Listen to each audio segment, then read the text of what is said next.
Merry Christmas Eve all. This is W12 Universe. I am your host Jitch, and of course, as I just mentioned, this is Christmas Eve, where we are having a special tribute to the Troops edition of SmackDown. Why did we open with that? Well, I don't know. We didn't film pyro for this show.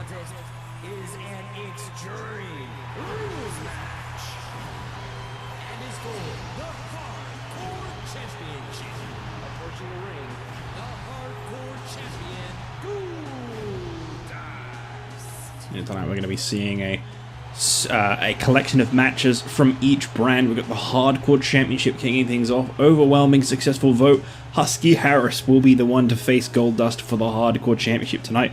Will Goldust lose the title here on this special Tribute to the Troops episode? That is for us to find out as the show goes on. We've also got coming your way from Raw up next, the Divas. We've got a tag team match as the Bella Twins face off against the team of Kelly and Eve.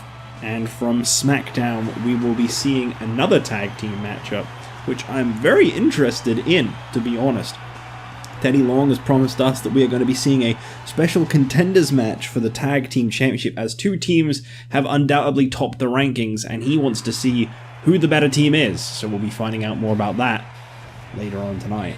Introducing the challenger from Brooksville, Florida, weighing 295 pounds, Husky Harris. In our main event tonight, we're going to have a little bit of a fantasy warfare type situation. We're going to be having some top stars from Raw, ECW, and SmackDown competing in a pinfall submission 6-man battle royal, literally just to entertain the fans. It's not for anything. There's nothing at stake.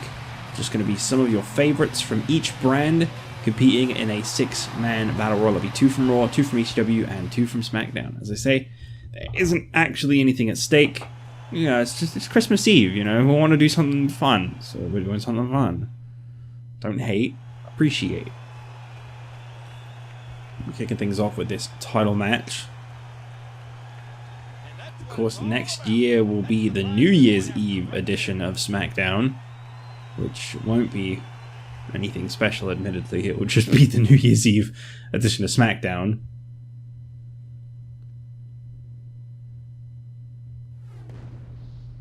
Here we go. Goldust and Husky Harris for the Hardcore Championship. Only one man can walk away with the title. They could have put Santa hats on more audience members. I'm now noticing how many clones there are in the crowd. Just saying. It's been a fun week here in the world of universes. You know, this Monday on Raw we started not only a hunt for the new contender for the World Heavyweight Championship on Monday nights, starting off with Edge getting a victory over Kevin Nash with the assistance of CM Punk, but we also saw this Tuesday on ECW the debut of El Dinero. What a great name. What a great wrestler. What does it all mean? Who could it be? It's just such a mystery to us all. And then here we are on Friday Night SmackDown now. Seen some cross-brand competition featuring these two who were not on ECW this week. I mean, that's kind of the point, is you're not really supposed to overbook people, so bear that in mind to the Battle Royal later on tonight. There won't be anyone in it that was on their weekly show. Admittedly, there won't be any world champions necessarily competing tonight, other than potentially The Miz. He may be one of the members of the 6-man Battle Royal in the main event. But then this is Friday Night SmackDown still. So that would make sense. I don't think a tribute to the Troops in real life was ever SmackDown. I think they were always Raw, to my knowledge. But I don't care. I'll do what I want to do. There's nothing about this arena that says Raw. So it's not going to have to be. I do wonder if these two will get extreme. Not all Hardcore Championship matches get extreme, admittedly. Goldust, last week on ECW, got a very shady victory to retain his Hardcore Championship. I can't really talk about it. It was quite inappropriate, the things that he did. He had to pay quite the fine for that, but Mason Ryan has forgiven him. You know, simple tap on the ass will scare some people, you know.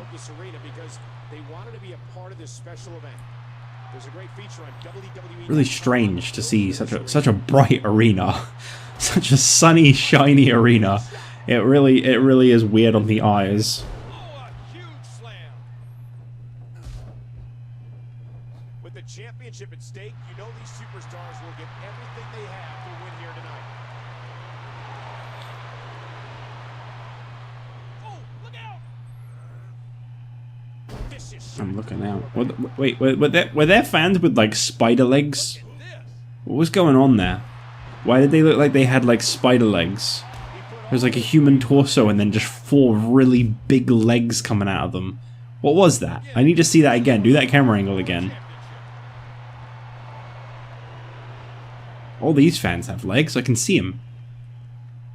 I'm gonna need to see those spider leg fans again. You don't understand. I need to know that I saw what I saw. I'm sure it was just their chair, but it looked very strange. Oh no, that is their legs. It's just, oh god, because they're like low rendered because they're in the background. They just have like thick, bendy. Oh god, I hate it. I mean, I can't see it here, admittedly. I saw it a second ago. He's not exactly popping up to his feet here. Well, what do you expect, Michael? Did you see what just happened? Good lord, he's just held. You know, I've always wondered, right? What was the point in the weapon wheel? This is a genuine question. What was the point in being able to change the items in the weapon wheel in match rules? And the reason I ask this is because you can change it. You get 5 options. There's steel chair, kendo stick, mop, guitar, and crutch, I believe, are the 5 options. But if you leave steel chair on, then when the weapon wheel comes up, there's 2 steel chairs as options. But if you change the steel chair to the not selected guitar, then every weapon is an option. What was the point? Why didn't they just have it? Why do you need multiple of the same item? The only part I've ever found that the weapon wheel being changeable was useful was when I did a chairs match at TLC, because I could just change most of the weapon wheel to be chairs, which meant that if the AI went outside to the ring to grab a weapon, the odds of them grabbing a chair were really high. But they couldn't have been thinking of anything like that. So what the hell was the point? Because look, it's just a complete weapon wheel. It's just every item available by changing the other chair to a guitar. I don't get it. It just seems like a really dumb option. It just seems like it'd make more sense to just not let you change the settings and just have all 8 as... Oh god, Husky Harris has gone insane. I mean, he was really wailing on Goldust. I don't think that cup is going to be enough to put the fire out, Goldust.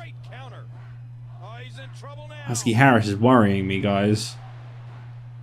Oh, Goldust, no. Oh my god, this could be crazy. Oh, that was so disappointing, and he didn't even go for the pin. I really thought that he was going to land that through the flaming table, and I was like, that's the perfect finish. But he didn't go for the pin. No, you got to throw it in the other direction if you want to put the fire out, Goldust. Other direction. How much drink is in that cup, by the way? Tribute to the troops, crowd members. The troops. I don't know why I call them crowd members. Oh, there's another guitar. The members of the crowd, they've discovered the infinite drink cup technology. They just won't share it. We don't need it as much as they do, is the hard truth.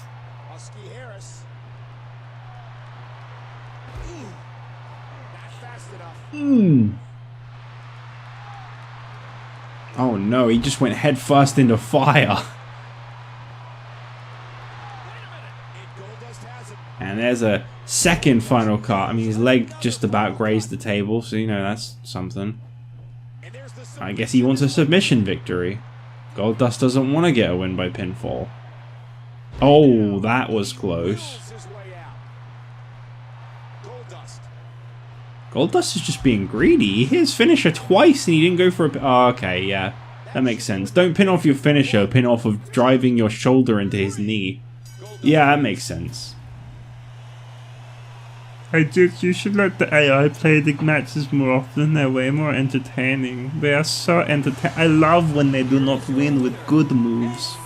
I love when match end with suplex. 5 finisher. Suplex get pin. I love it. What's happening here? Goldust. He's celebrating. He's loving it. He's feeling the moment.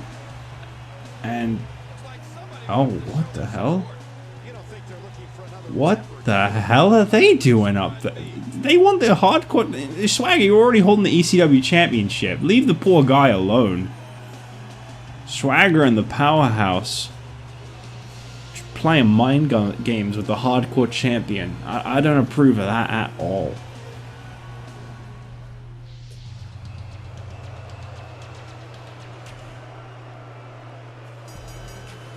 The following contest is a 4-man over-the-top rope battle royal. Introducing first, from Montreal, Quebec, Canada, Maryse. Maryse! We've decided to have a slight change in this match. We thought it would be far more entertaining to have a 4-woman over-the-top rope battle royal, similar to our 6-man battle royal, which will be a pinfall battle royal in the main event, just to get, you know, a little bit more interest in the show. I feel like we'd rather see this battle royal than a tag match, because we've got another tag match right afterwards, and that's kind of the main reason, actually. I'll be honest.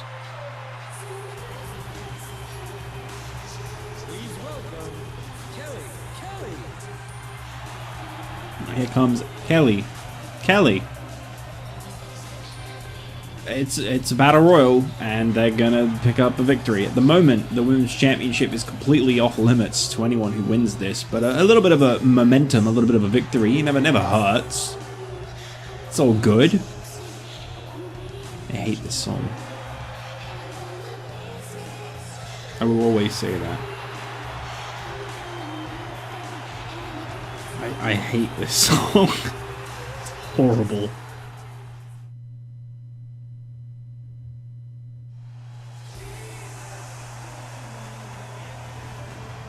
From Denver, Colorado, Eve. And here's Eve. Again, I have nothing to say about this match. The women of Raw need a lot more establishing. That's why I put the divisions together, it was so that they would be more established. Admittedly, it means they get less matches a week, but it means I can actually focus on like rivalries and stuff rather than just the title. On each brand. Some weeks we don't have to focus on Karma and Phoenix. Their match can instead be, you know, a tag team rivalry or something like that. I can do it. But at the moment, I don't have a lot to say about them. Other than Brie Bella. There's something I can say about Brie Bella, which is that she is devastated that her, I guess, boyfriend / client, Justin Gabriel, is out on the injured list, but internally grateful to the fact that Heath Slater managed to keep the WWE Tag Team Championships around their waists whilst his partner was injured. Admittedly, it came with the assistance of Evan Bourne. There'll be a follow-up to that next week, I'm sure. Kofi Kingston going to speak out next week on SmackDown about what happened with Evan Bourne, and hopefully we'll get some comments on why Bourne turned his back on Kofi, although I think some people have managed to already deduct that Bourne felt like he was pushed out of Kofi's interest. I mean, Kofi was pursuing a tag team quite hard with The Rock. In a way, it kind of makes sense all on its own. You don't really need the explanation, but still, to actually hear it from Bourne's mouth and what this means for the Altitude Alliance is a whole other thing. And I would like to know the future of that tag team. Right now, it ain't looking good. My god, Eve is the odd one out in this match. I really need to pick my attires better. I gave everyone a black attire, and then Eve, who also has a black attire. I didn't pick it. I thought I picked multiple colors for everyone. I didn't realize I just kind of went with a black attire for everyone. I think it's because I forgot what color Maryse's default is. Well, she got thrown out anyway. Odd one out, thrown out. I think Brie Bella should win. Her snow camo just it fits the winter feeling. Realistically, the #1 woman who would win this match, based off of background and experience and everything, would have to be Maryse, though. I mean, she was a former Divas champion, and she was a very successful Divas champion. But let's not forget that Kelly holds a Divas Championship victory at WrestleMania, simply by just participating and winning. It was her first ever win, and it was coincidentally for the title. Because these things just happen sometimes. Is Brie Bella going to be thrown out? Perhaps. No. Yeah, just give her a moment to adjust her hair, that's fair.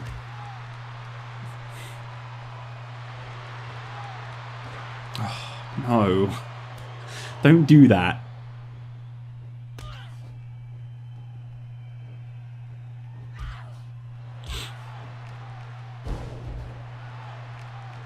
Still to come up next, we've got that Contenders match for the Tag Team Championship. Teddy Long has confronted Tyson Kidd and Christian, and he has told them that they are in this match. He says that yes, you are due your rematch, but right now, with the way that everything's going on the SmackDown Tag Division, he feels like they just need to prove it that little bit, so he's put them in a Contenders match instead of just putting them straight in their title rematch. I think he's trying to give Gabriel some time to heal. But he has said that regardless of the outcome of tonight's match, one thing is for certain: the winner of that match will face either Heath Slater alone or Slater and Gabriel for the Tag Team Championship. He is not going to wait on Gabriel's return. He is going to make that title be defended next week. So Gabriel either has to come back next week and defend his title, or he's going to risk losing his championship.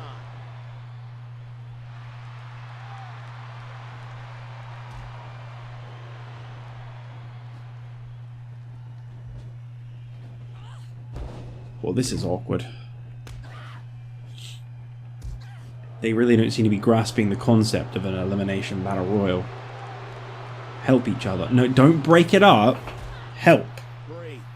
Work together. Brie. Diva? Was he talking about Brie, or was that a separate statement? I don't think the Bellas were heel for a very long time. I think they were just whatevers. They were on the show.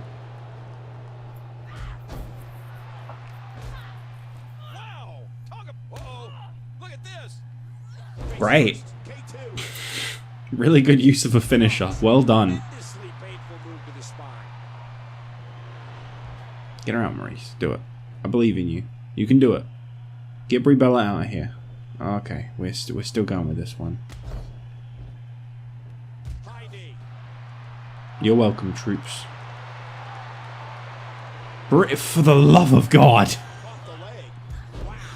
They do not understand. Why is she walking like that? I've never seen someone sell an injury the way Brie Bella is. Must have a leg injury, which is like just not something I ever really see in this game. They never really go for the legs. Brie, don't. Brie, don't. Brie, don't. Brie! Stop it. There you go. Alright. Much better. I mean, I kind of wanted Maryse to win. She's the most established and successful, but at the same time, creating a new star would probably be better anyway, so cool. You want to try and build some momentum for someone fresh. I think Brie Bella would definitely benefit from a victory here tonight. She could really use some momentum, but I guess Kelly not being the biggest loser on Monday nights would also be good. I mean, other than Santino, don't get me wrong. She's picked up twice the amount of victories as Santino. 2 instead of 1. Kelly, you can do a bottom rope. That still counts. It's alright, guys. She just doesn't know the rules. She doesn't realize that, like, it's over the top rope, which means that, like, if they're hanging on by the bottom, but you threw them over the top, you can still try to push them off. She just doesn't know. It happens. I'm half expecting Brie to get an injury from this, because she's taken a lot of finishes.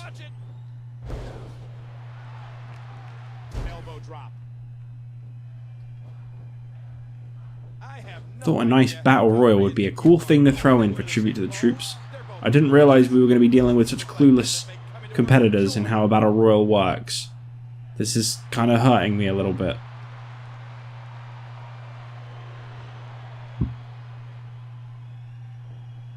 And it looks like Kelly has picked up her specialty victory, the Battle Royal win. That really is just her match type, isn't it? Well, it was a match.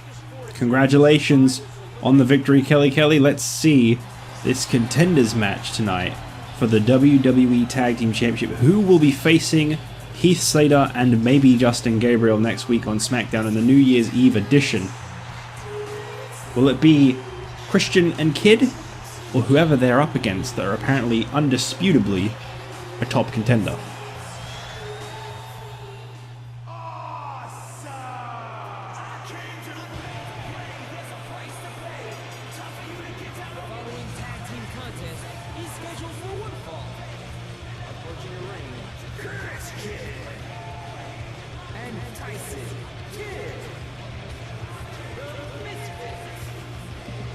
Well, these two looking to do the Miz and Morrison proud here tonight after the Miz and Morrison successfully defended both the WWE Championship and Intercontinental Championship at Sunday's TLC event.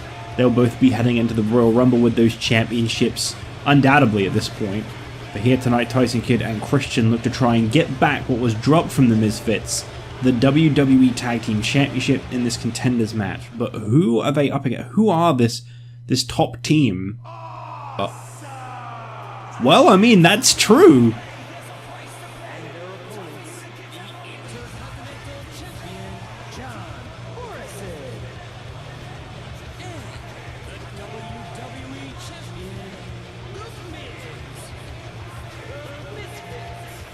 You hate to see it happen, but at the same time, they would undisputably be the top contenders for the WWE Tag Team Championship. I mean, one of them's the WWE Champion, the other one's the Intercontinental Champion. Why wouldn't these two be the top contenders? I didn't realize they were classified as a separate team in the division is all. Wow. Well, this really turns things upside down for the Mizfits. Morrison and Miz don't seem to mind too much, but as I've mentioned it in the last few weeks on SmackDown, they don't seem particularly close with Christian and Kidd these days. It seems more like it's just about Miz and Morrison. It seems like the whole Mizfits thing kind of phased out almost. This is definitely not something I think a lot of people would have been expecting, but here we go, I guess. The Miz and Morrison up against Christian and Tyson Kidd. I mean, the guys are wearing matching gear. They're all part of the same group. I guess Teddy Long, in a way, this would have been a mixture of things. One, he's probably jealous that over on Raw they've just gotten rid of their United Kingdom problem, and he wanted to do the same. And the secondary thing going on in his mind is probably, simply put, they really are the top-ranked team. If Miz and Morrison are counting as a separate tag team, then there's no doubt about it, after TLC, these two will be undeniably the top tag team on SmackDown. The tag is made. So far, this has been a very competitive tag team match. Nice tag team move there by the Miz and Morrison. I mean, they got some great chemistry, these guys. Last week on SmackDown, things didn't turn out too well for them, and we actually saw Morrison express a little bit of disappointment in the Miz, who suffered a loss alongside Booker T to the likes of John Cena, Eddie Guerrero, and Shawn Michaels. But after TLC, I think these two bounced back and became stronger than ever. And the ref sees the tag. If you haven't done it yet, check out Tyson Kidd tagged in, and the Kid now up against the WWE Champion in the ring. And now he's back out on the apron. Yeah, it's one thing to have a tag team that's a success. It's another to have a tag team that's not only been a tremendous success, but also the WWE and Intercontinental Champion. Like, these two should have been in contention for the tag titles a long time ago, quite frankly. And I think that might have been why Teddy was struggling to give Kid and Christian their rematch so quickly, was he knew there was a tag team on the brand that was above them. And he was actually being fair to the Mizfits to just keep postponing it. He was probably hoping that Miz and Morrison would pick up some losses so he could unregrettably go, okay Kid, okay Christian, you guys are the contenders. But in the end, they were both successful at TLC. They are both two of the most successful guys on SmackDown right now. And they just so happen to be an incredibly tight tag team at that.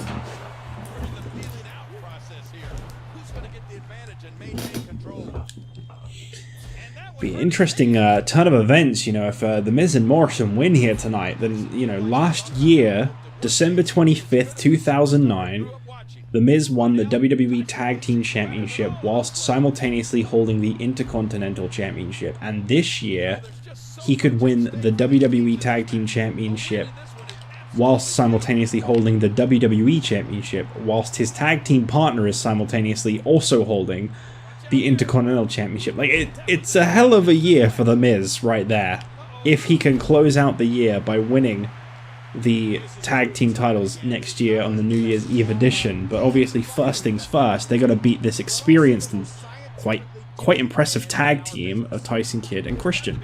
And that in itself, I think, is going to prove to be a pretty tough challenge. Kidd and Christian, very talented. You know, the worst thing about The Miz is he's young in his career.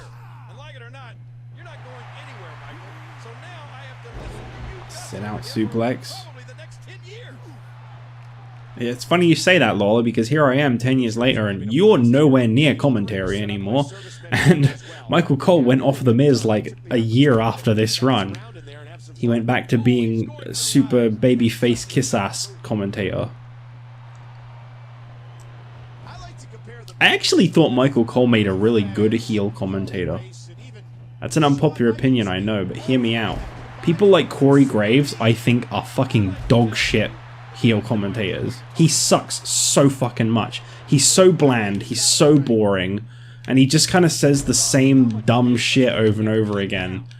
You know, it's just your corny, typical, like, hypocrite type commentator.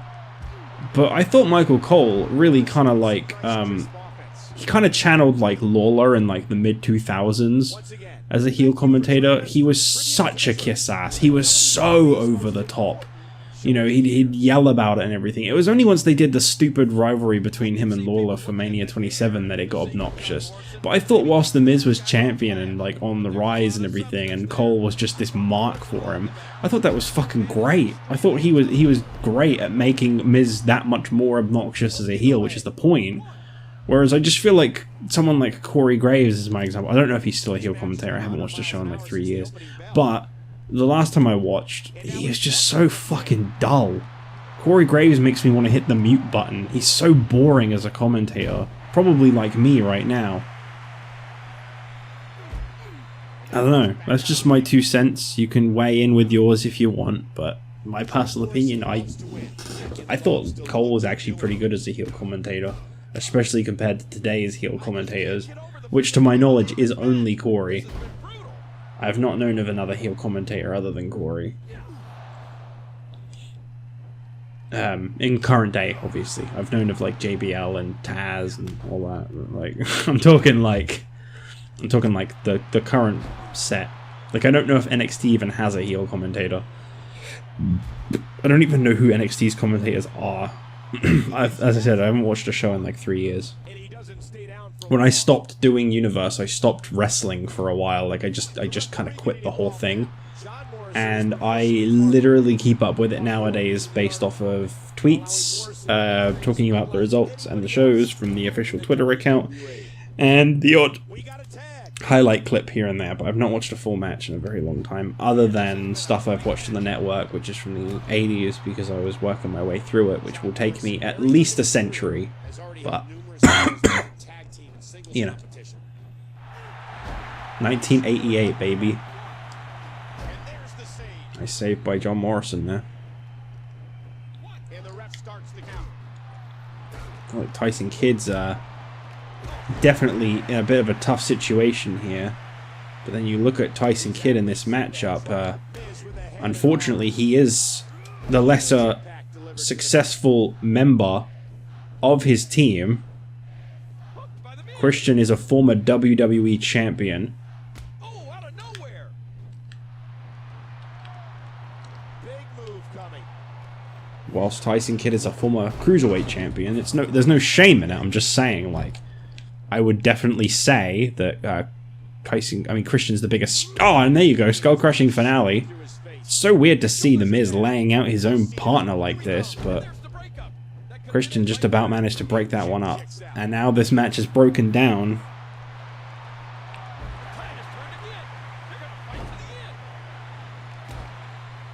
And as Morrison tries to protect The Miz's pinfall, he does. And just like that, the Intercontinental and WWE champions will be competing for the tag team title next week.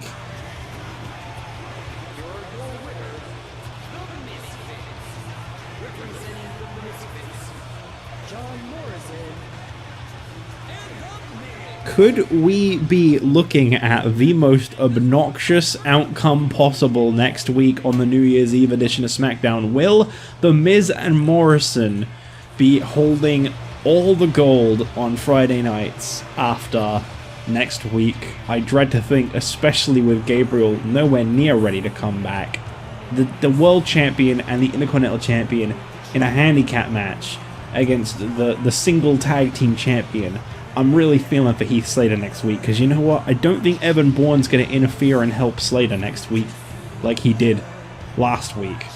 Good luck, Slater. You're really going to need it next week when The Miz and Morrison come for the tag team titles. But for now, thank you for watching. I still have one more match. I don't know why I'm getting ready to close out the show. Battle Royal coming your way. 2 members from Raw, 2 members from ECW, 2 members from SmackDown. Just good old-fashioned fun for the troops that are watching this live right now.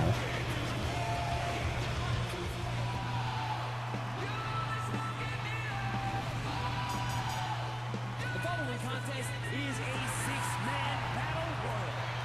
Introducing first, from Maryse, weighing 223 pounds, Dashing Cody Rhodes. As I said before, here tonight we are closing things off with a special inter-promotional battle royal just to give these guys some of their favorites all in one night. So oh god, now they're like Slender fans. They're all standing and they've got like these really tiny stick legs that are just really long. Oh god, look at that. Look at that guy in the back just above Robert's head. Look at his legs. What the fuck? Oh, that's so creepy. I don't like that. Why? Why is it like that?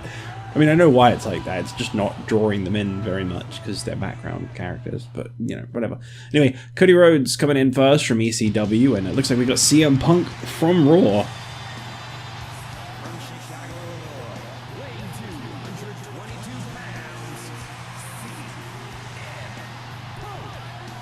pounds, CM Punk making his way down to the ring representing Raw, and this Monday you're going to be seeing him go one-on-one with Vader as he looks to advance and get a World Heavyweight Championship opportunity. I gotta say, that is a gutsy move on the part of CM Punk to go one-on-one with Vader, but that man is determined to become a bit of a giant killer at the moment. He wants to beat Vader, he wants to beat Kevin Nash, and he wants to beat Brock Lesnar. CM Punk is motivated to close out 2011 saying he has held a WWE Championship. He didn't manage to this year, but he is determined to win a World Championship next year, and I think next year could be his year if he can truly pull off some of the victories he's aiming for. Of course, you can't have the tribute to the troops without the #1 troop. He was in a movie once about Marines.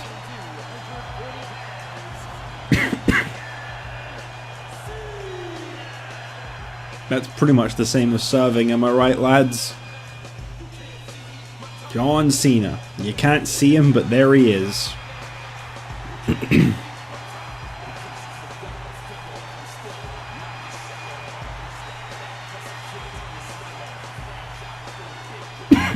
There.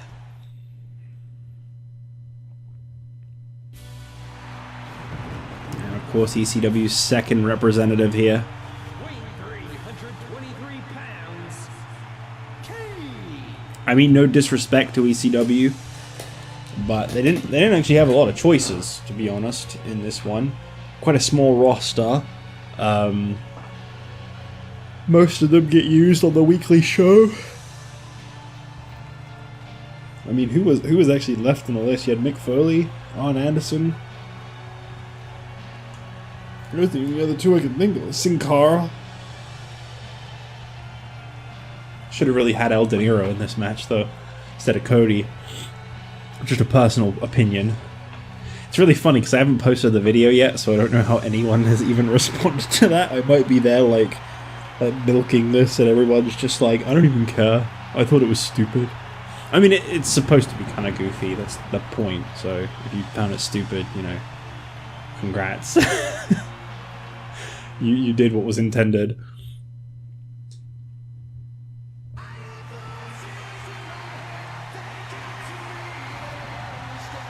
from St. Louis, Missouri, weighing 245 pounds, This is a beautiful view. Randy Orton. Magnificent. I really felt that part of his entrance. Randy Orton, the leader of the new Nexus, led them to victory this Monday on Raw, but admittedly, he himself did not compete. He stood by and watched as they defeated Demolition in a tag team match. Randy Orton has worked hard on Otunga, worked hard on McGillicuddy, but he's got to focus on himself. And at the Royal Rumble, Randy Orton wants to beat the man that beat Orton in his debut match. I'm of course talking about Brock Lesnar. Back when Brock Lesnar debuted at the start of Season 2, he went one-on-one with Randy Orton and he defeated Randy Orton. And I don't think Orton has forgotten about that since. But the time has now come for Orton to try and get that victory back over Brock Lesnar at the Royal Rumble for the World Heavyweight Championship. Shall be interesting to see if he can do it. Talk to him.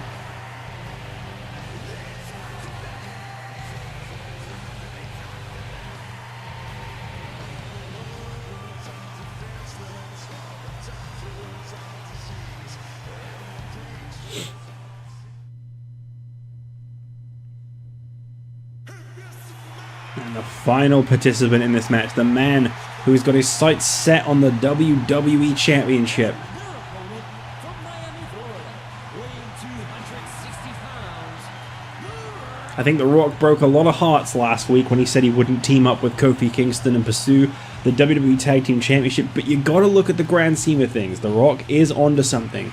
He doesn't want to waste his time in a tag team. He doesn't want to carry two championships. The Rock has got his sights set on one championship, one focus, one goal, and that is getting a victory over The Miz for the WWE Championship. He was inches away from winning the WWE Championship weeks back when he was drugged and cheated out of a WWE Championship win over The Miz. And he has not forgotten about it. He has not let that down.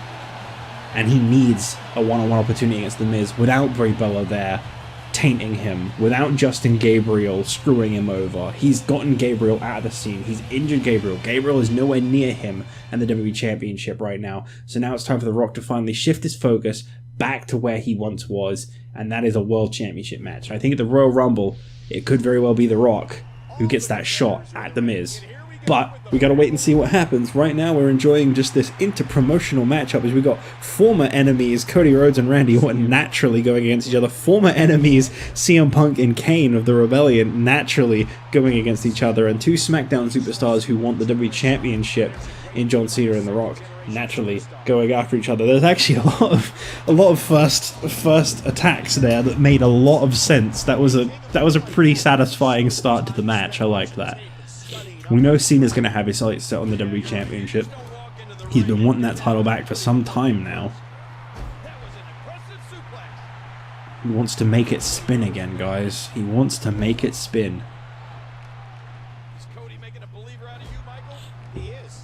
I'm very interested to see who comes out on top here. We got two underdogs, so to speak. I would say Cody Rhodes and CM Punk. CM Punk in some people's minds maybe less than Cody Rhodes, but take a look at the man's win-loss record and then tell me he's not an underdog. That poor guy has not had it easy. CM Punk has tried time and time again to overcome. And here tonight, finally getting his hands on Kane once again after the Rebellion split. Kane aligned himself with McMahon, turning on CM Punk, leaving Raw. Some good closure potential for Punk tonight in this match. Randy Orton and Cody never really settled the score amongst themselves, as Ted was the one that came out with the victory. And then Cody and Ted went to ECW not long afterwards. I'll tell you what a rotten kid Cody Rhodes was growing up. When he was 8 years old, he told his mom he wanted a dog for Christmas, and she said no. There's a lot of unfinished business in this match. I mean, admittedly, The Rock and Cena don't really have any unfinished business, but those two both won a title shot. And I think a victory in this match, although this match isn't for anything, I think it's clearly going to still do something for whoever wins, to say that they've gotten a victory over some of the absolute best from their brands. And can I just say how hard it was to not put Batista in this match, because I really wanted to put Batista in this match, but I didn't know where to stick him in. I thought maybe he could go in instead of Punk, but realistically he's even more of a loser at the moment. In the rankings he's right at the bottom, and his whole story at the moment is a redemption angle where he's trying to work his way back up by winning the Rumble and getting momentum heading into the Rumble. So Batista competing in this as a top star wouldn't make sense, whereas Punk is competing in a Contenders match next week. He may have one of the worst loss records, but in recent history CM Punk has pulled off some impressive matches, and even if he hasn't won, as I say, they've been impressive. Cena's held world titles on numerous occasions. Nobody has a champion's drive like John Cena. This is still anyone's match to win. That'll leave a mark. Too slow. This is bad. I ran out of things to say. I babbled for so long that I actually exhausted myself out of things to talk about. Incredible. I'm amazing. I'm wonderful. I'm the best. Way to go. Obviously I'm joking. Please don't take that seriously. Big move coming. Punk's a very physical competitor. He knows how to attack joints, elbows, ankles, wrists. Punk's just well versed when he's in control on the mat. The tension, the drama. Randy Orton was on wobbly legs there for a moment. Punk just kind of missed him. Ooh, side suplex. Slams him down. Kane with all that strength, all that power has got to be intimidating. Painfully intimidating. Stomps on the head of Punk, does Randy Orton.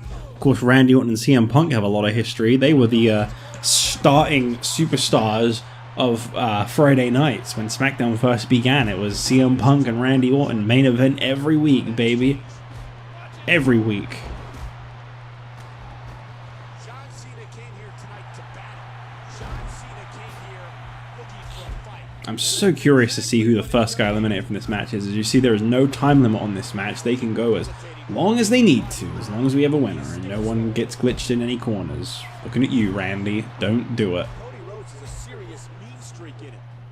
One you don't want to mess with. Orton gets caught off guard.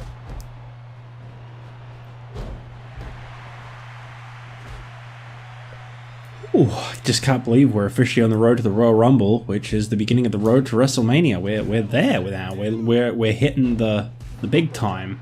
We're gonna start looking at more matches to do with the Rumble as the weeks go by. Right now, we've already got confirmed a 2 out of 3 falls match for the Women's Championship.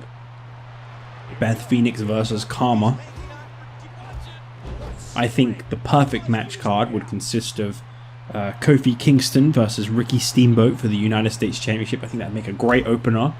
I think maybe a World Tag Team title match, maybe Big Show and Kane up against, I don't know, McGillicuddy and Otunga. Maybe a World Heavyweight Championship Fatal 4-Way, Undertaker, Orton, Vader, and Eddie. That'd be pretty good, wouldn't it?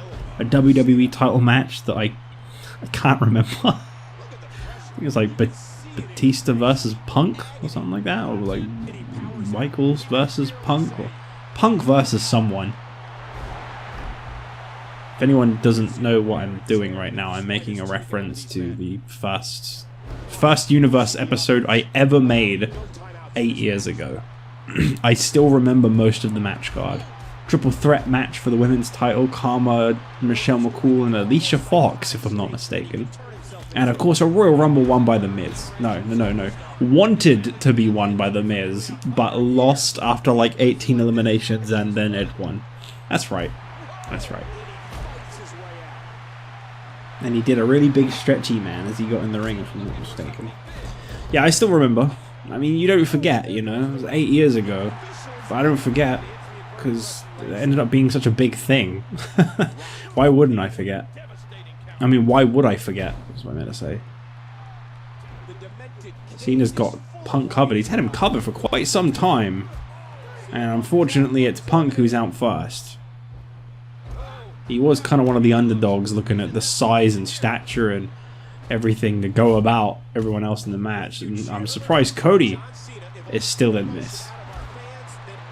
But you can always be in for a surprise. I will say that he is favoring an injury compared to everybody else. Nice reversal.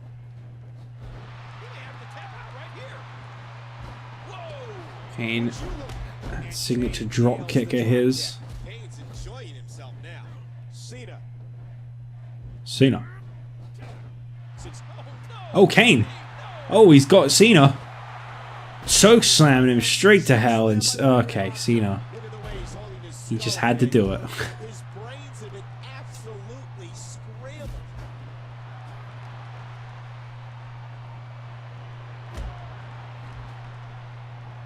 I'd love to know who everyone was hoping to see win this Battle Royal. Obviously, when you have kind of an all-stars type match, it's always fun to see who people are hoping for. And Orton getting that satisfaction of eliminating Cody Rhodes. You know you will have enjoyed that. The Rock got Kane up. Big Samoan drop. I gotta say, no disrespect intended, but I'm not surprised to see Cody go. The only thing that would be more natural is if Kane were to go next. And then I don't really know who the WWE would book. Probably Orton, and then it would be Cena and The Rock, and then Cena would win. That sounds about right.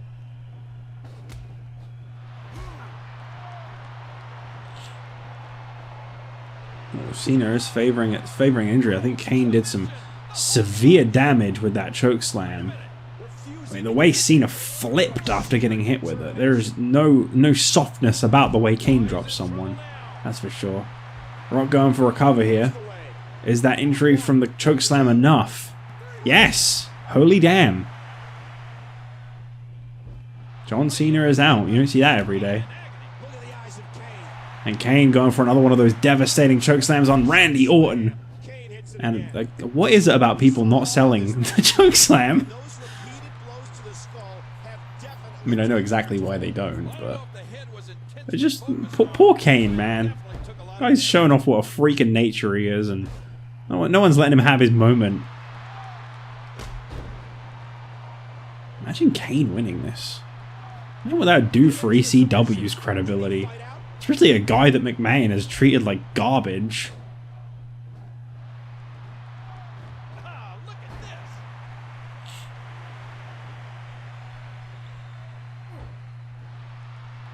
Got the arm up. Look at this. Look at this. Orton seems hot. He's getting double teamed. They don't like people with hair in this match. Oh, okay, I thought he was going for a spine buster there, but he didn't manage to connect. I mean, that might have been what he was going for. Oh, pin him, pin him. That was a good enough move. That would have got the job done. The Rock. No. One of those Rocky style strikes, but no. Because we're down to 3, and when we get down to 3, things get really silly 9 times out of 10. They just can't quite work out how to finish when it gets down to 3. He's begging for it. Just to think these 3 could be the final 3 in the Royal Rumble in a month's time, you never know. Rock. Very different kind of matchup though. Rock bottom. Pin him. He drops the elbow. Yeah, pin off the stupid elbow instead. Of course. Thanks, WWE 12. One, and he kicks out. Oh my god, Kane is a beast. I mean, that's not really a discovery. Yeah, I'm pretty sure everyone already knew that, but The physicality. it's still amazing. Look, he's still going. How? How is this possible? The ropes. What a Oh, clothesline wow. by Kane. I'd pin Orton off of that.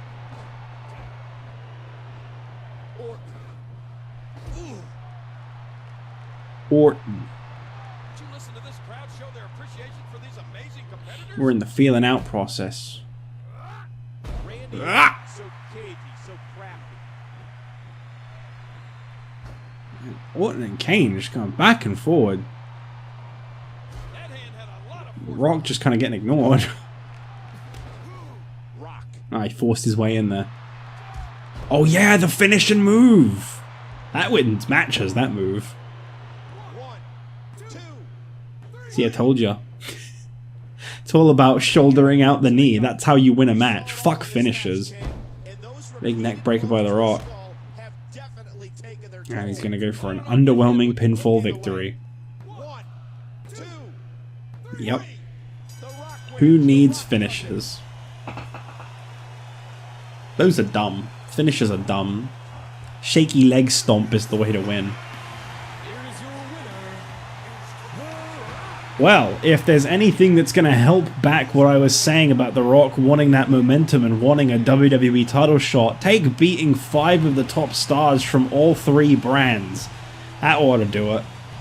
The Rock just won one massive battle royal and I think further secured a title match with The Miz at the Royal Rumble, but I guess we gotta wait and see. Right now it's not official, but I think it will be soon enough as The Rock stands victorious as we look towards next week's SmackDown, the final episode of any universe in the year 2010, so that's cool.